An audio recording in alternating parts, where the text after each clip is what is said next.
Hi everyone, welcome back to the Espresso Martini podcast. I'm your host Anessa, and in today's episode, we're gonna talk all about confidence, feminine energy, and the divine feminine power, okay? So, grab yourself a drink, grab yourself something to eat, a little snack, and let's get right into this episode.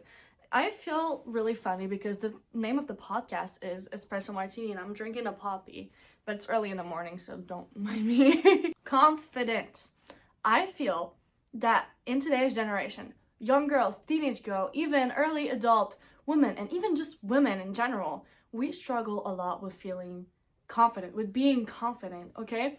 I feel like we compare so much to other people we see on the internet, other people around us. There's so much jealousy, envy, and comparison in today's world, which is something that I hate because I've personally struggled with it so much in my teenage years and early adult lives. Like, to say that I am truly confident in who I am, I can say it's been like less than a year that I finally made the shift that, oh, I'm me, I can never be anyone else, so I should just love myself the way I am and feel confident in being who I am.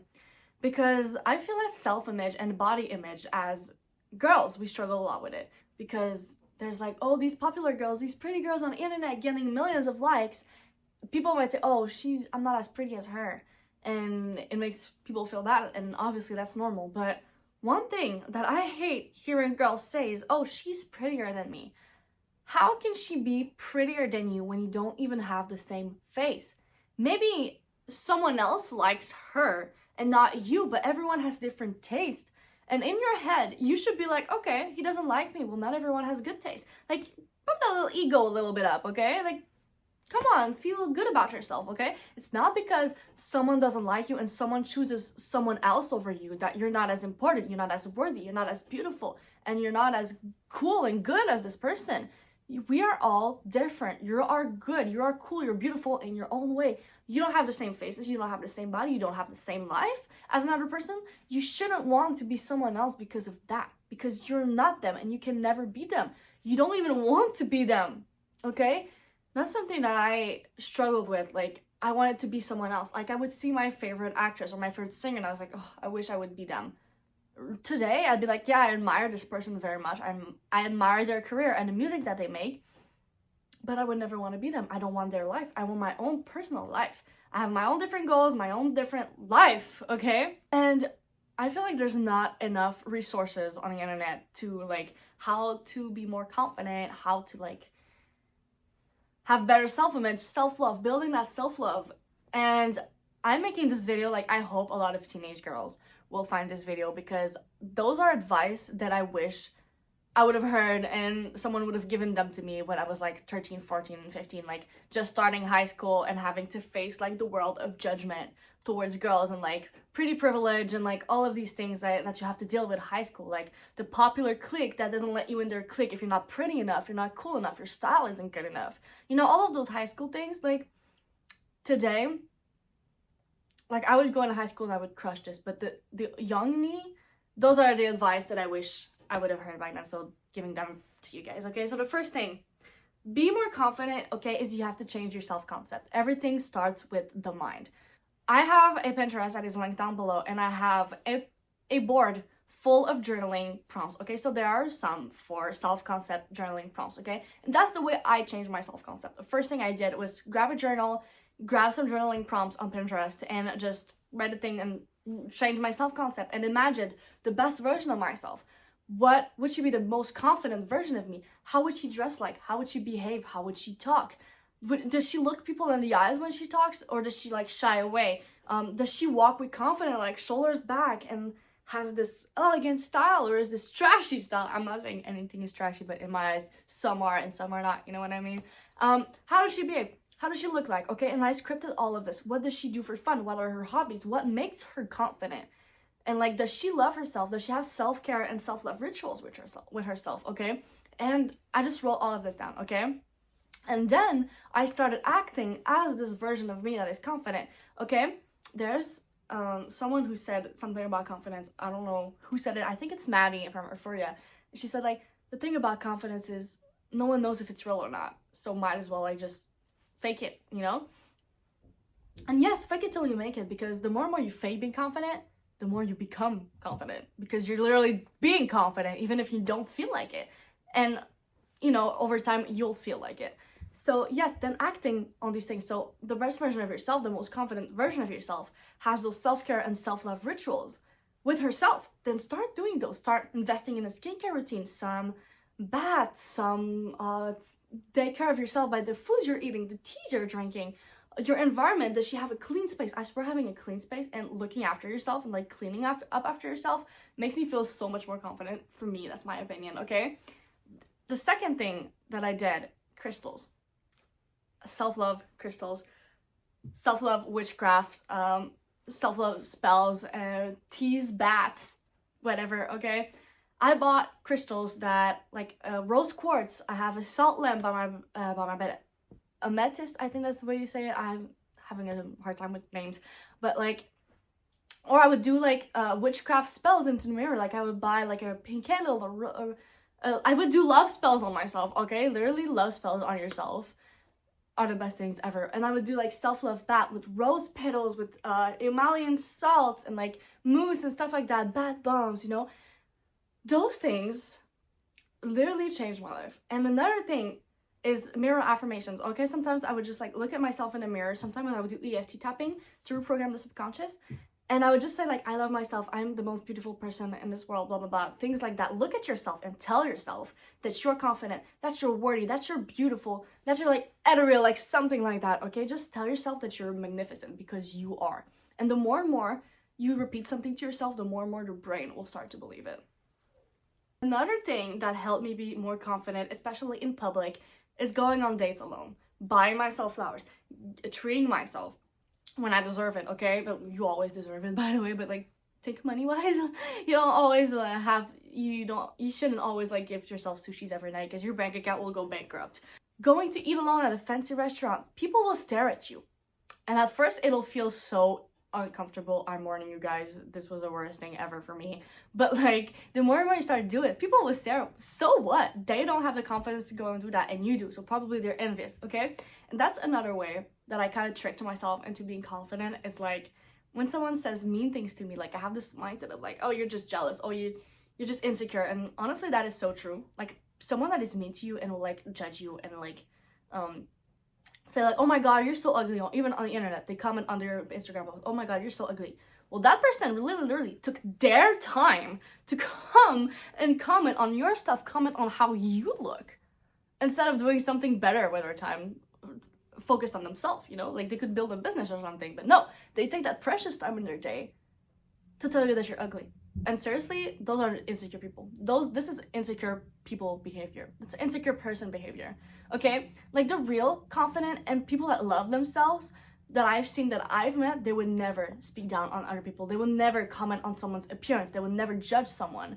They're like, oh my god, you're so pretty. They love the people around them because they love themselves. So they love the whole world around them. That is a reflection of how they feel. So if someone is negative, someone is like insulting you or for some reason, that is just a reflection of their inner mind and themselves. So they don't love themselves.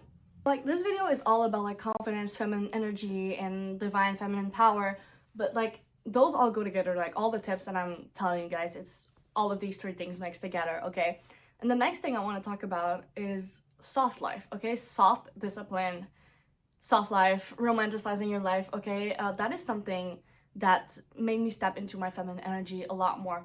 Like, I was part of the hustle movement on the internet, like that they have, like that you're always the grind to lock in, and then I keep repeating this, but I have nothing against that, nothing. I just think that you guys deserve a break. You can have a slow day, a slow night without doing anything. Okay, it's not human to always be grinding. Okay, you need some rest, and it's okay to give yourself some rest. So one thing that I like stepped me into my most feminine energy was like romanticizing my routines, romanticizing my softness, romanticizing my rest days, romanticizing having a soft life, like going on walks. Like, today I'm supposed to hit legs at the gym, but it's a beautiful day outside, so I'm just gonna go take like an hour-long walk and do like some leg Pilates workout on my mat somewhere in a park.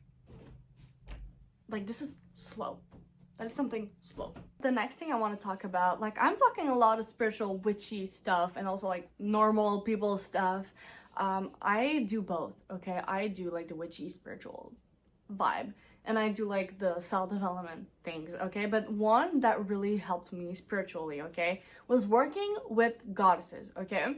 Like in your witchcraft and in your self-care rituals, work with a goddess. So you can look up goddess according to your moon sign, to your Venus sign, to your horoscopic thing sign. Okay, I'm not really good with horoscopes, but like your water sign, like I'm a Cancer, like I could work with deities that are aligned with like Cancer and stuff like that. Look it up. I personally work with Aphrodite. I personally work with Aphrodite most of the time. I try to work with like one goddess at the same time, but like I give offerings. I base my self-care and my self-love rituals based on her. So you guys can look up what deities and what goddesses you want to work with. I feel like this really helped me because I'm not saying that I worship them, but I just work with them. If you get what I'm saying. Definitely God gifted more beauty from doing that. Also, another thing that I feel like helps a lot with confidence is stop seeking external validation to feel pretty, to feel worthy. Like, stop going after compliments from other people. Like, you have to look at your damn self and be like, hey, I think I look good today, therefore that's enough. Because I think I'm enough, I decide that I'm enough. Not because I won't feel pretty, and I won't will feel pretty just because someone told me I'm pretty. Like, I will look in the mirror in the morning and I will decide and tell myself that I look pretty. Therefore, I think that I'm pretty and I feel happy about being pretty because I think I'm pretty. Therefore, if someone comes up to me and tells me like, oh my God, you're so ugly, I will literally respond to them like, I don't give a fuck about your opinion because I love myself. I think I'm pretty. I don't need your opinion. I don't care that you find me pretty. I don't care that you find me ugly. I think that I'm pretty and that's the only thing that matters. Like, your own opinion is the only thing that matters. So seek your own validation, internal validation. Another thing that's more spiritual is, this is for like more like the divine energy, divine feminine energy and divine feminine power, is moon rituals, okay? Look at the moon cycles, okay? Look at the moon sign, look at the moon tonight. Like, let's say it's a full moon, then base like your rituals on full moons. Like, I could make like a whole video or a whole podcast about like rituals to do on each like moon phases, based on your signs and stuff like that. If you guys want that, you can just comment down below or reach out. I would gladly do a video like this for you guys. But yeah, work with the moon, have moon rituals. Also, something that makes you step more into your feminine energy is cycle syncing, okay? According to your 4 cycles that you have in a month, like when you're on your period, the follicular phase, all of those things, okay? That's what I mean. Like, there are certain foods that your body needs, depending on what cycle you're in. Like, if you are bleeding, then you might need more calcium, you might need more, like, I feel like I drink a lot more milk when I'm on my period than when I'm not. But like, all of those things, like, look up what your body needs during those cycles, and then buy and eat those things like during. Another thing is nature. Spend time in nature, ground yourself, talk to the trees, hug some trees, walk barefoot, meditate in nature. I'll go back to meditation later, but like, something that helped me step into my feminine energy and my feminine power was becoming like an earthy little woman, okay? Like, I talk to trees, I hug trees, I talk to the wind, I talk to plants. I love mushrooms, if you know what I'm saying. Like, I go into nature. I do things in nature. I feel that's something that connects you deeper within yourself, like deeper within your feminine energy, because Mother Earth is a woman herself and she created this beautiful life. So I feel like thanking her and spending time with her every day really, really helps with the feminine energy. And also, walking barefoot and hugging trees is something that calms anxiety, actually, for me. And if you're feeling sad, you feel like you need some comfort, go talk and hug a tree. Trust me. Another thing, I said meditation, but like, meditation, if you want to feel more confident and step into your feminine power, like, do confidence and visualization meditation. Like, visualize your higher self, visualize your most confident self, and then like show up as her. But like, meditate, go into a meditative state and just imagine those things. Another thing is yoga. Feminine yoga. Feminine energy yoga. There are certain positions, certain methods of doing yoga that make you step more into your feminine energy. Another thing for feminine energy, I'm going really fast, guys, but I feel like this has been way too long, and you guys might get tired of it. Oh my god, my cat is doing the cutest thing ever. I wish I could show you guys, but the camera's like towards me. Oh god. Anyways, flow. Okay, no need to rush into anything in life. Just go with the flow. Trust your gut, follow your intuition, follow your energy levels, follow what you feel like. Let's say like today, like for me, I think I talked a little earlier about this. Today I was supposed to hit legs at the gym. Well, I'm gonna go do some Pilates and some yoga outside and a walk. That's okay too. Like, I'm going with what I feel like, and I'm still being productive. I'm still gonna get the gains that I want. Like, I'm still doing a leg workout. I'm just doing it outside in nature, like not necessarily gonna lift weights. I'm gonna bring like a few weights and stuff, and like a mat, but like still, I'm just doing what I feel like doing today. It doesn't mean like I'm being lazy and not doing it at all. No, I'm just switching it up. And usually I thought I was gonna be less productive because I didn't go to the gym and I just like did a home workout, or I just like went for a 1 hour long walk instead of a 30-minute one. That doesn't mean I'm less productive. I just followed what my body needed that day. So that, I feel more like feminine when I do that. Like, I follow my gut. I follow what my body needs today. And the last thing, okay, I feel like that's for a more advanced feminine and confidence. But like, when I really gained a lot of self-love and a lot of like confidence in myself, I started worshiping myself, literally. Like, falling in love with myself, like putting myself on a pedestal. And I feel like you should even fake that in the beginning. Like, I tried to fake it. It came a little later, like the real I love myself and I'm so in love with myself, so obsessed with myself. But literally, this is what saved me from so many like ugly relationships. Like, being like, there was some people that I could have gotten in relationships with, and they weren't good enough for me. That's what I was telling myself though. These people couldn't give me a relationship. They couldn't give me like their love and whatever, and I was like, I'm too good for this. Like, go away. Literally saved me. Literally like helped me stick to my boundaries. Okay, like, put yourself on a goddamn pedestal. Like, put yourself where you belong, which is at the top. Okay, girls, remember, you literally give life. Okay, you can birth life. Okay, so put yourself on that goddamn pedestal. Go back to where you motherfucking belong. Okay, so that was enough for today's episode. I feel like I've spoken a lot too much, but I can't wait to see you guys for the next episode. Don't forget to go follow the socials. I have a 60 days to your dream self series I started on social media, so check that down below. And if you are listening to a podcast on Spotify, I think it's in the description. And if you're watching this on YouTube, well, go down below. So until next time, take care of yourself, and remember, put yourself back on that pedestal. Mwah.